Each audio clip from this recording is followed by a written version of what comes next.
Good morning, Marvin Sylvester here again. I hope all is well with you. As usual, all is well with me. And where am I today?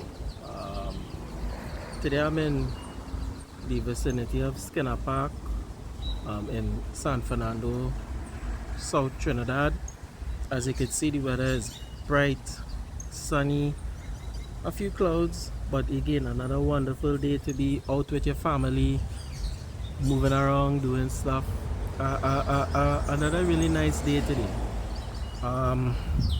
Also, I want to, as usual, for persons who have been viewing, liking, sharing, subscribing, as well as provided me feedback on my videos from last week and even previous weeks. Thank you very much. Your support is greatly appreciated. I encourage you to encourage others to subscribe, like, and share these videos so that our community continues to grow and we have a better reach and we could do more things. Also, this week, now as you all know, I normally focus on maritime, energy, and security issues, but this week I want to focus on a kind of economic story or development which came out, and it's basically about the IMF announcement about the recovery and projected growth of Trinidad's economy, and I want to share my thoughts on this. So how did I come across this article first to begin? Actually, it was from a Daily Express article dated the 16th to 23. IMF projects 3% growth for TNT. So I'll just read the first couple lines in that article. It states, the International Monetary Fund, IMF, has indicated a recovery of the local economy and projected growth of just over 3% this year. The IMF yesterday released the concluding statement of its 2-week 2023 Article 4 mission to Trinidad and Tobago.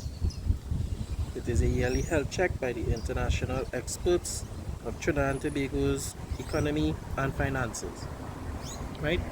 So, in the article, Mr. Imbert mainly goes on to state the positives of that report, and one of the things he also mentions is the need to diversify the economy. All well and good, right? I also follow Mr. Imbert on Twitter. So in following him on Twitter, I also saw that he shared the same news about the IMF statement, but he also shared a couple screenshots from the report, right? So when I saw all of that, it actually prompted me to go and find the actual full report, right? And the first thing that I noticed is that from what Mr. Imbert shared on Twitter was 3 screenshots, right? Which would have been point 1, point 2, point 3, which was the first 3 points within the report. But when I actually found the report, I was actually surprised to see that there were 20 points. So there were 17 other points in that report. And in my view, I found all of them to be equally important, right? And based on recent events and specific developments, I believe we should pay attention to the entire report, not just the first 3, which would have been given more or less good news on the economy. So now what I want to do, I want to cover not all, but the majority of the points which stood out to me, because I think it's important to discuss them. I think it's important to provide, in discussing them, it helps to provide context, because it's very easy to see those first 3 points and to think, well, everything was perfect and all well and good. I think there were some other very key points in that thing which would help the average person to make a more informed decision about the entire economy, right? Based on the IMF's visit and the report that they put out. So let's go into it, right? I'm gonna start to read from it right now. So the title of the article is Trinidad and Tobago Staff Concluding Statement of the 2023 Article 4 Mission. Now I did some reading up on this Article 4 Mission. It's as they say, it's a yearly check done by the IMF, and it's not something that's done just for Trinidad and Tobago, or it's something that they do for majority of the countries around the world. If you were to type in 2023 Article 4 Mission, you're going to see a whole bunch of countries that the IMF is actually doing this for, right? And you could download it and read it for yourself. So it came out on March 16, and it starts off by saying, the concluding statement describes the preliminary findings of IMF staff at the end of an official staff visit or mission. We'll come back to that. In most cases, to a member country. Missions are undertaken as part of regular, usually annual consultations under Article 4 of the IMF's Articles of Agreement. In the context of a request to use IMF resources, borrow from the IMF, as part of discussions of staff monitored programs or as part of other staff monitoring of economic developments, which I more feel is just the latter part really. The authorities have consented to the publication of this statement, and this is a very important part here. The views expressed in this statement are those of the IMF staff or the mission, and do not necessarily represent the views of the IMF's executive board. So just context here, I'm not pouring any cold water on what the minister would have said, but I think what's being said here is very straightforward. The report is a preliminary report from the IMF staff visit. It is not a final report, and it may or may not reflect the views of the executive body, real people that run the IMF, or any official position of the IMF for now. That's what I got. It goes on to state, based on the preliminary findings of the mission, staff will prepare a report subject to management approval, will be presented to the IMF executive board for discussion and decision. So I think that's very straightforward, no need to analyze that too much. This is an initial report. We will see what other official decisions come from the IMF based on this staff mission report. Goes on to state, Washington DC, an International Monetary Fund IMF staff team led by Mr. Camilo E. Tovar visited Port of Spain and held discussions on the 2023 Article 4 consultation with Trinidad and Tobago authorities during March 1st to 14th. At the end of the consultation, the mission issued the following statement, which summarizes its main conclusions and recommendations. Right? Going on. Economic recovery is ongoing. 1. Economic activity is recovering.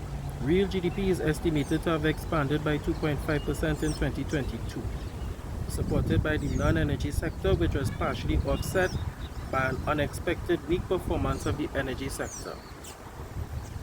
Inflation increased, reaching 8.7% by the end of 2022, driven by imported energy and food prices. Partial liberalization of domestic fuel prices in 2022 and domestic floodings. Banks' credit to the private sector is recovering, and the banking sector appears to be well capitalized, liquid, and profitable. Well and good. The current account surplus expanded, and foreign reserve coverage remained adequate at 7.6 months of prospective total imports. So, generally, a good outlook. And just in case, I mean, I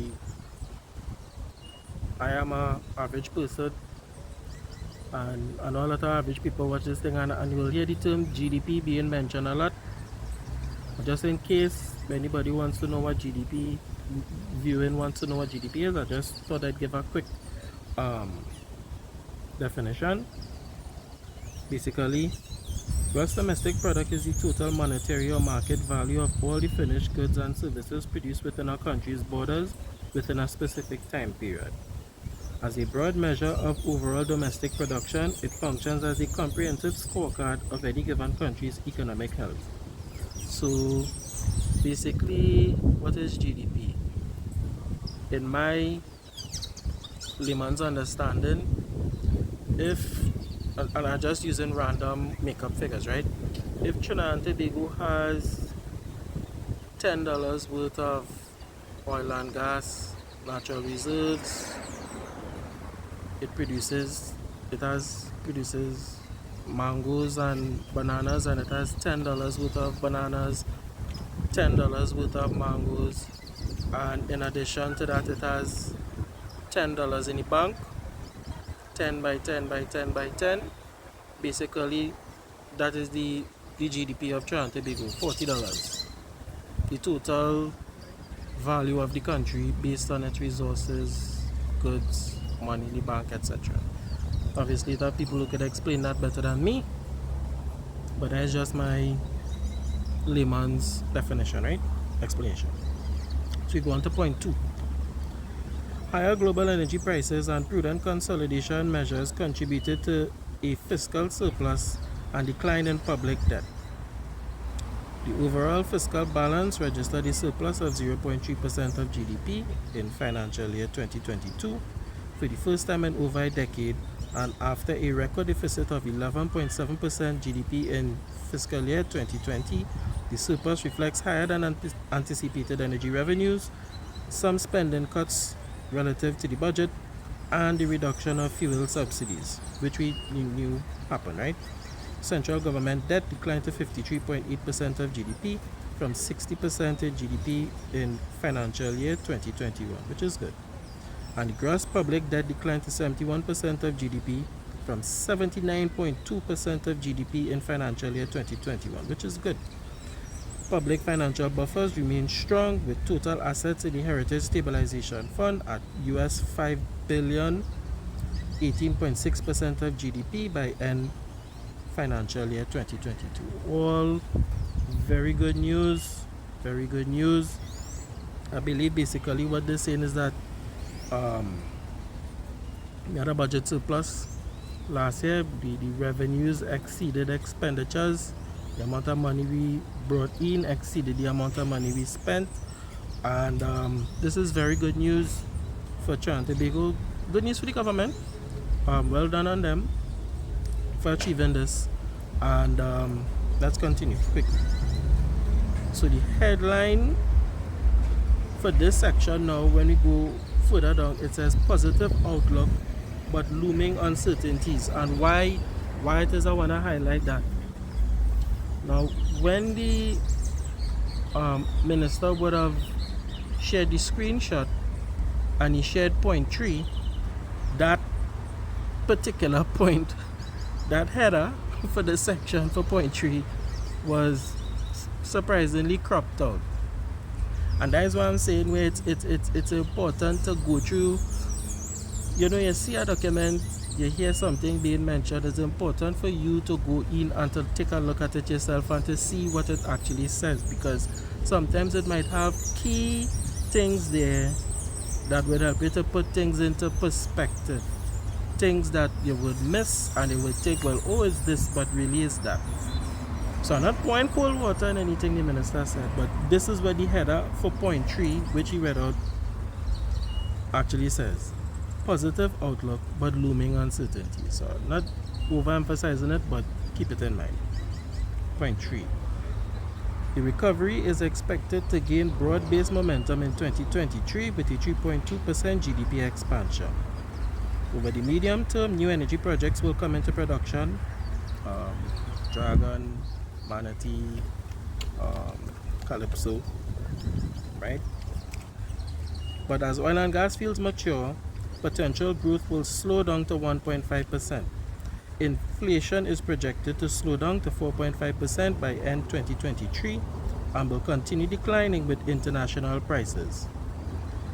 Warning gas and petrochemical exports starting in 2024 and the anticipated decline in global energy prices will result in a narrow current account surplus, averaging 6.7% of GDP. International reserve coverage is projected to remain adequate at around 6.5 months of prospective total imports by 2028. So again, that was the main theme from the Express article and the main theme from Mr. Imbert's tweet. 3.2% GDP expansion, 3.2% expansion in the, as we said, the value of the country, which is good. But let's go on to point 4. The fiscal position is expected to swing from surplus in financial year 2022 to a deficit in 2023 and then stabilize at the moderate deficits over the medium term. The fiscal balance is projected to deliver a fiscal 2.8%. The fiscal balance is projected to deliver a deficit of 2.8% of GDP in fiscal year 2023. This reflects lower energy revenues due to declining prices and domestic production and increased capital spending.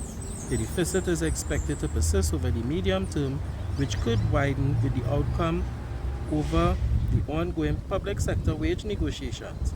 Public debt is projected to reach 74.2% of GDP in financial year 2028, slightly below the government's new soft debt target of 75% of GDP. So we get one set of positive news that GDP is expected to grow, but at the same time we are also expected to run a fiscal deficit, somebody could correct me, a budgetary deficit moving on from 2023 into the medium term, which would be the next couple of years. Like I say, context. 5. The balance of risk to growth is tilted to the downside. Downside risks stem from potential disruptions to domestic oil and gas production, a sharper than expected global slowdown affecting energy markets, and global financial instabilities. On the upside, there is the potential for higher than expected energy production and prices, including from new U.S. license to Trinidad and Tobago to develop a major gas field. So, what I understand here is a 50-50 kind of thing. There's risks of us, risk to growth, risk to us earning money from lower than expected energy revenues because of lower production and lower energy prices globally. There's a chance of that risk for lower revenues, but there's also the chance that when certain projects, for example Dragon, come on stream, we could also earn more revenue because again, increased production, increased sales, we will still earn more revenue from those sales. Guys, I understand. But we also understand the challenges with Dragon, as we have shared in previous videos, right? So the head of this section is preserving the fiscal discipline and sustainability. Point 6. IMF staff welcomes the authorities' prudent management of the energy revenue windfall and underscores the importance to continue rebuilding buffers. With the economic recovery ongoing, it is recommended to continue prudently managing the energy revenue windfall, avoiding pro-cyclical spending, and rebuilding fiscal buffers. The IMF staff welcomed a deposit of about $345 million, 1.3% of GDP into the Heritage Stabilization Fund. That is our main buffer, the HSF, right? I think that point's self-explanatory too. 7. The envisaged expenditure envelope in the fiscal year 2023 is appropriate, particularly considering the capital expenditure needs. The Capital expenditure increase will support the economic recovery and address critical bottlenecks, including in infrastructure. However, it is necessary to improve the investment execution rate while ensuring spending remains efficient and high quality. IMF staff welcomes the decision to partially liberalize fuel prices, as it will improve the efficiency and the sustainability of public accounts. Less money spent on subsidies supposed to be better for the country. That's why I got in this area. The IMF's It is important to continue providing targeted and temporary support to alleviate the rising costs among the most vulnerable. To confront downside risks, developing a spending contingency plan would help to prevent adverse effects on fiscal accounts. So, create a backup plan, a plan A, a plan B, a plan C. Take care of the most vulnerable in society. Straightforward stuff. Right? Point 8. The authorities' recent commitment to balance the budget over the medium term is prudent and welcome.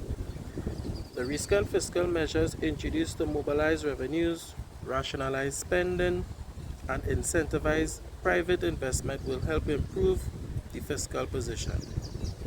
To support this, IMF staff recommends further measures to enhance revenue mobilization, cut down on non-priority current expenditure, which could help maintain debt levels well below the soft debt target, which I think they were saying 75% of GDP, right?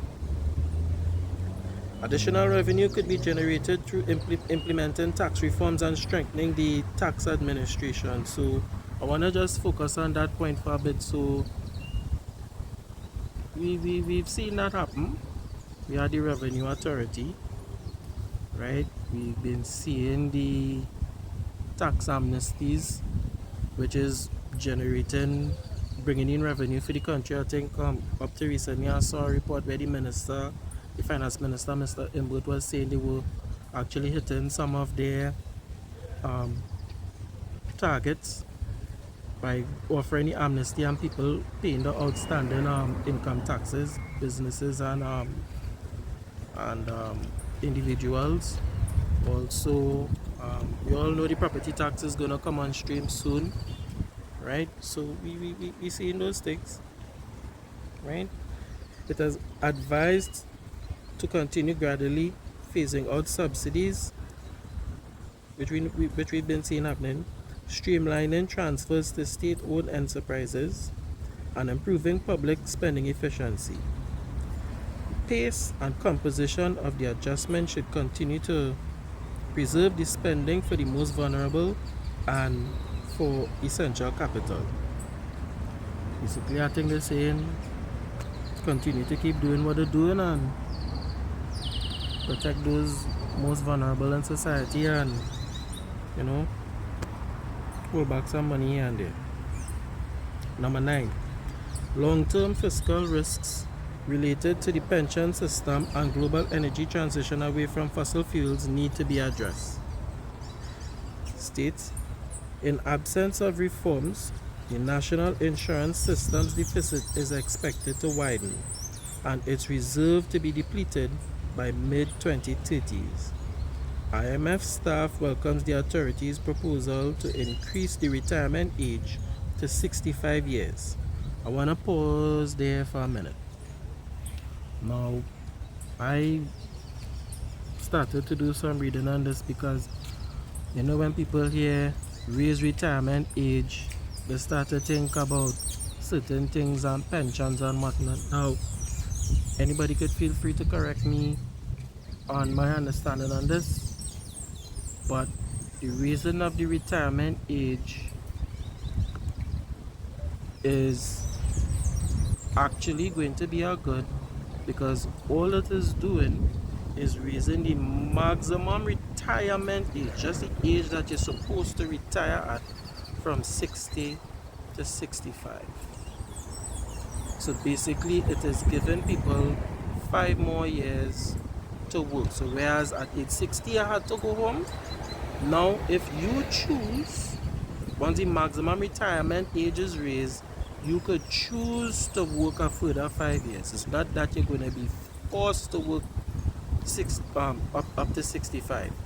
And a lot of people are mixing the retirement age with pension.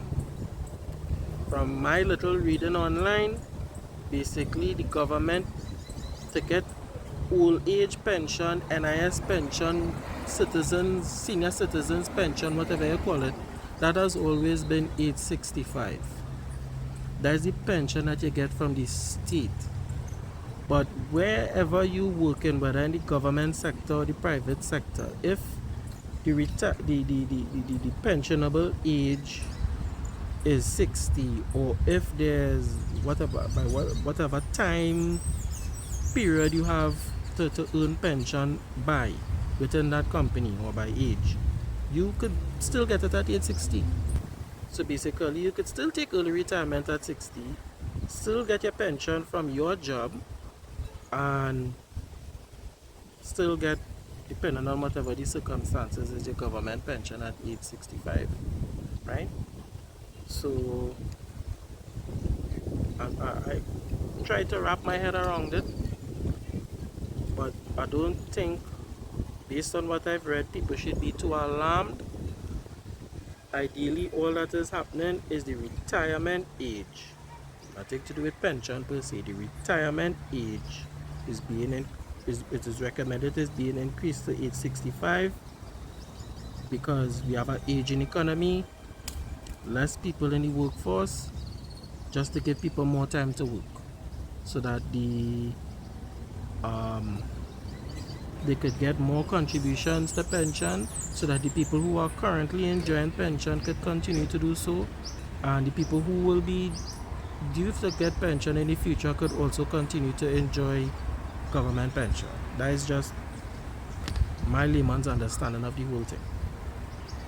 Let's move on, right?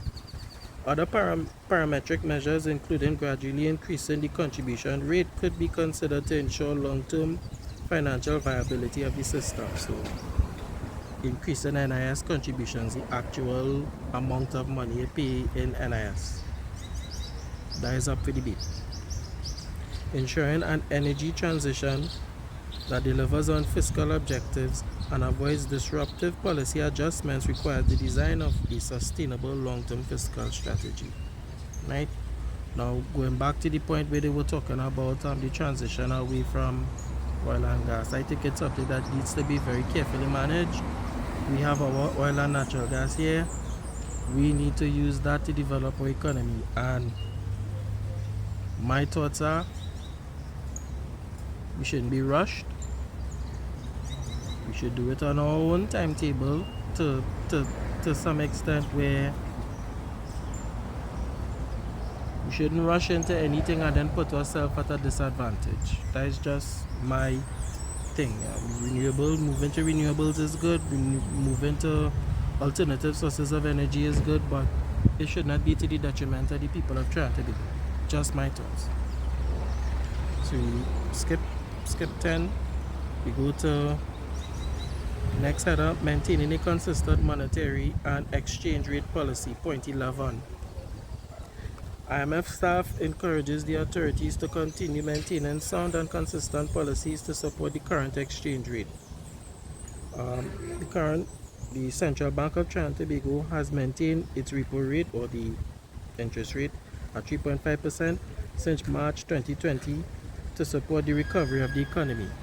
Increasing the policy rate should be seriously considered to contain inflationary pressures and narrow the negative interest rate differentials with the U.S. monetary policy rate. This would also help mitigate potential risks of capital outflows and reduce incentives for excessive risk taking, which could threaten financial responsibility. Now, this interest rate thing is a ticklish issue. I'm not going to talk about it too much. I did see that the finance minister in one of his important tweets stating that, increasing the interest rate right now, and I think he also mentioned the value in the TT dollar would not be good. It could have catastrophic effects on the economy, I don't know. There are people who could probably speak on that better, but again, let's move on. 12. A more efficient foreign exchange structure would help eliminate foreign exchange shortfalls. It would also help create a more conducive business environment for the private sector to invest and diversify the economy. Over the medium term, greater exchange rate flexibility would reduce the need for fiscal policy adjustments to restore external balance and create more room for counter-cyclical monetary policy. IMF staff encourages the authorities to remove all restrictions on current international transactions while providing sufficient foreign exchange to meet demand for all current international transactions. Now, I know that there are certain restrictions on how much money you could foreign exchange you could transfer, how much you could withdraw, all these different kind of things. What I got is that they're saying to remove those restrictions, and by removing certain restrictions, it will encourage more people to put foreign exchange into the economy, which would give us the foreign exchange to then be used to facilitate other business. Will this work? I can't see. I'll leave that for the people who have more experience on it to talk. But I don't know, for a lot of people it would be welcome to have more easier access to foreign exchange, and I would agree with that. I would agree with that. Right? 13. Reinforcing financial stability. The authorities need to remain vigilant to potential vulnerabilities in the financial system. Very important. While the system appears sound and resilient, it faces potential vulnerabilities emanating from rising household and business debt, high exposure to sovereign and interconnectedness. Closely monitoring financial sector risks is warranted now. If you've been paying attention to the global news, you've probably heard about what happened with a bank called Silicon Valley Bank, which crashed for various reasons. I'm not going to go into that right now, but that bank crashed. They were a couple other banks, Signature Bank, and there's another US bank, and one named Credit Suisse, a European bank. 3 banks have crashed in recent times. And reasons why they crash, well, I think what they're saying here is that we need to pay attention to that. We need to pay attention how it affects us locally. We need to pay attention to how it affects the stabilization fund, and we need to be very careful with it. Skip a few, we went straight to 17, and the header for that is promoting economic diversification and a green economy. So this is where the minister was talking about diversification in his article in the Express. There's a need to step up efforts to secure an economic transformation to deliver a sustainable and inclusive economy. The energy sector will remain the country's main growth engine in the near to medium term. IMF staff welcomes the authorities' efforts to take advantage of its existing petrochemical infrastructure and know-how to transition to clean energy. At the same time, there is scope to diversify its exports, products, and markets. Now,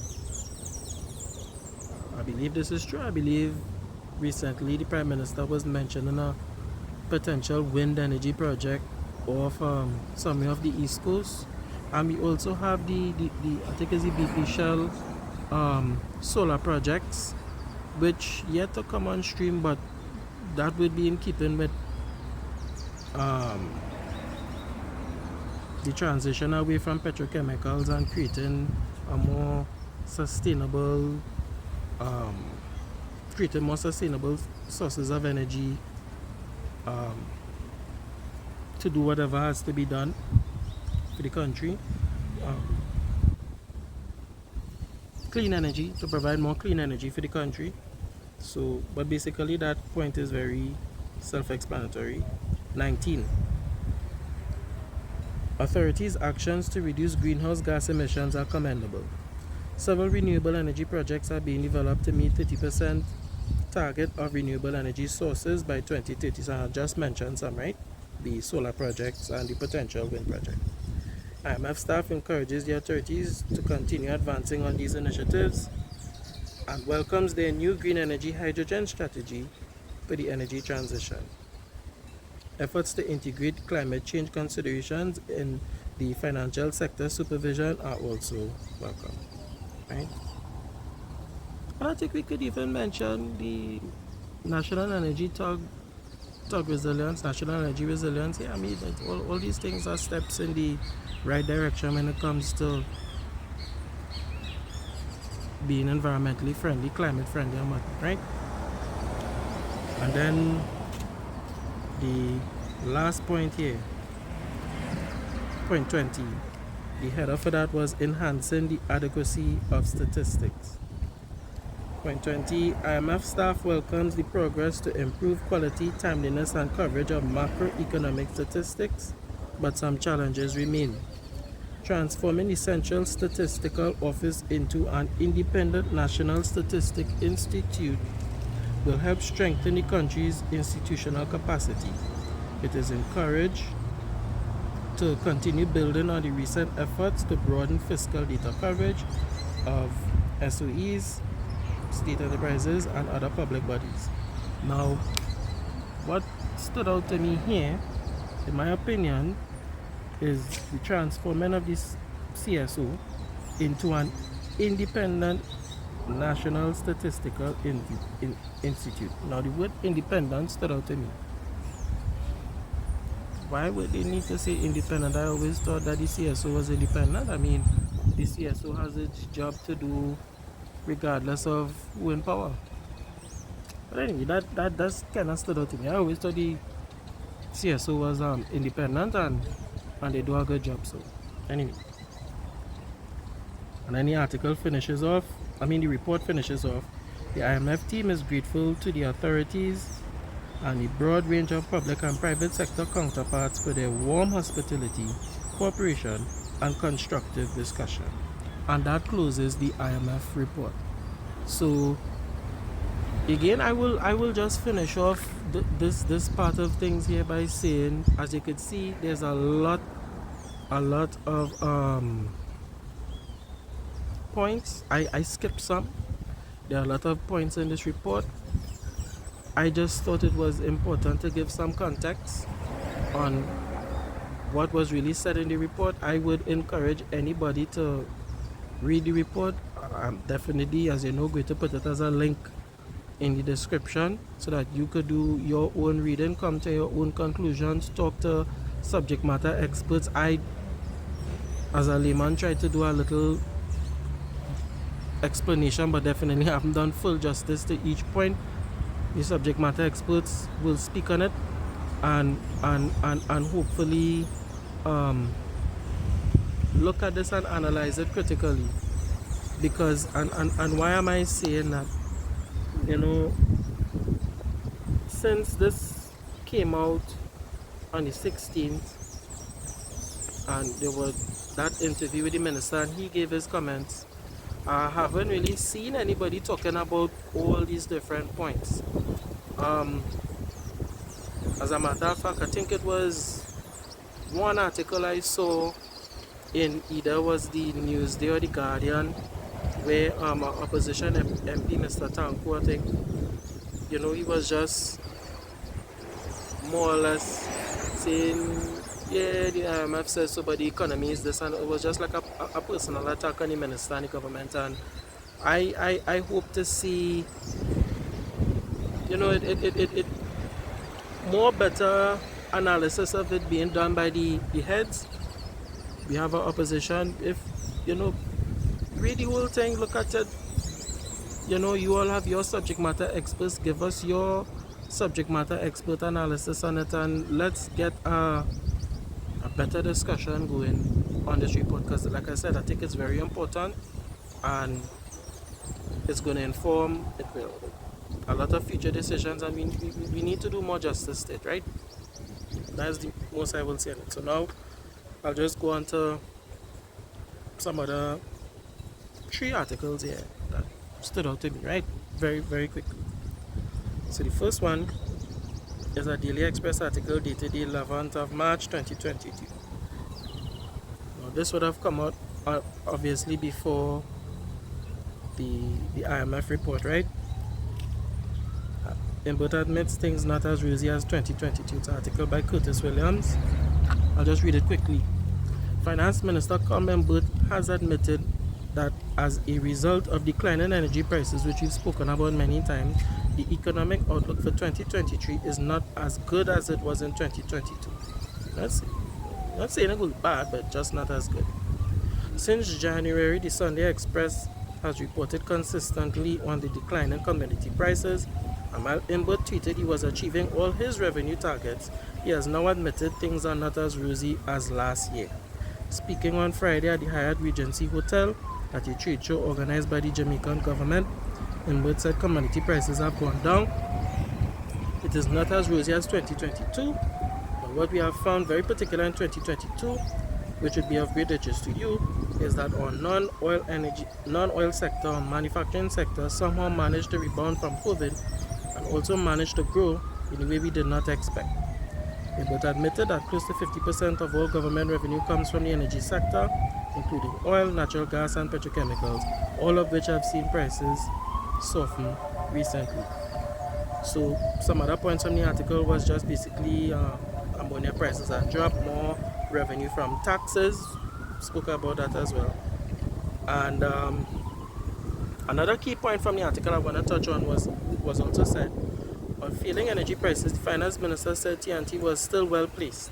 He pointed to the money the government was getting from the sale of LNG, arguing that while there is a major decline in the Henry Hub, it is not impacting the country as much as in the past. He's quoted saying, "So it is no longer based on the Henry Hub price for gas, which is the US benchmark, but it is weighted based on the prices in Europe, UK, Spain, Japan, and Korea, and South America. So we have a basket of prices that we use now to get revenue, and that has helped us tremendously," Imbert told the trade mission. Now, again, I will ask the question, what is the prices that we get it for our gas in these markets, and how much are we selling to them? And how much is it really offsetting what we sell on the Henry Hub?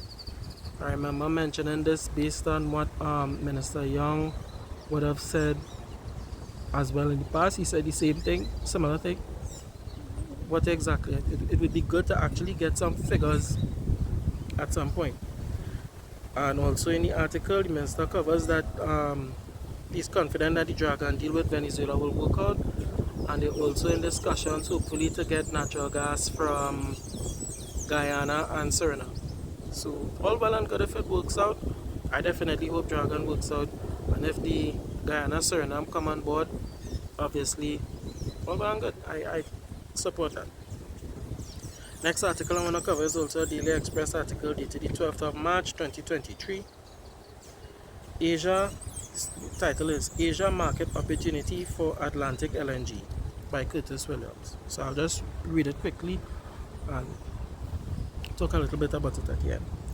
Atlantic LNG has an opportunity to supply more natural gas to high-priced Asian market if it could increase its production over the next 2 years, according to a study by the Asia Gas Energy Association, which found the Asia Pacific region cannot achieve its economic targets unless it gets more liquefied natural gas, LNG. Chief Executive Officer Paul Everingham spoke with the Sunday Express and revealed that South Asian countries will have to rely on natural gas power to their economies once they are prepared to keep their commitments to reduce global carbon emissions. Trinidad and Tobago exports a lot of its LNG to the US and other markets in the Americas that are linked to the Henry Hub marker, but Henry Hub has traditionally been the lowest price for LNG, with major arbitrage existing in Asia and of late Europe. This means more TNT exports its gas to Asia and Europe, it is likely to earn more money than at the Henry Hub and help the government's coffers. However, the shortfall of natural gas production in Trinidad and Tobago means this country is not producing almost 1 billion cubic feet a day of LNG of its installed capacity. So we already spoke about the low production in previous videos. And what they're saying here is the more we could produce and get to Asia, the better for us. And it kind of links back to what the minister was also saying about the basket of countries we could sell to at a higher price. So again, my hope is that we do get the production going. Like I say, Dragon, Manatee, Calypso, all these things come on stream. We get it on stream quickly as possible, and we get it to the Asian market. That's what they're saying. That's what I believe they're saying, and I agree. If we could get it done, perfect. And there's the last article here. It's a Daily Express article dated the 12th of March 2023. The title is Minister Holds Successful Energy Talks. And in this article, I'm not going to read it, but I'll just cover the main points. This article covers several high-level meetings by Minister Young at the recent CERAWE conference in the US. Right, some of the people he met was the CEO of Woodside Energy, Meg O'Neill, where they obviously spoke about the Calypso project, which we need to get on stream. He also spoke with the CEO of Shell Global, Wai Sawan, and he also had other several high-level meetings and interviews, which is good. The ministers are working. We see the finance minister doing his thing, we see the energy minister doing their thing. I would say keep it up, and that would bring me to the end of all the news, all the articles I wanted to cover this week. Once again, if you've watched this entire video, thank you very much. Please continue to like, share, subscribe, hit the notification bell if you haven't done so, so that when new videos come out, you would get the notifications immediately. Also, please continue to share. As you share these videos, the community will grow. We will be able to have a wider reach and to do more. And as I always say, if you really want to support this channel, there will be a link to my Buy Me a Coffee where you can provide further support to help this channel to grow, to help this community to grow. And I think that's it. The only thing that remains for me to say is, my usual way I will end up these videos by saying, keep informed, stay vigilant, be prepared. So that's it from me. Have a great day. Whenever you're seeing this video, have a great week. Take care. Goodbye.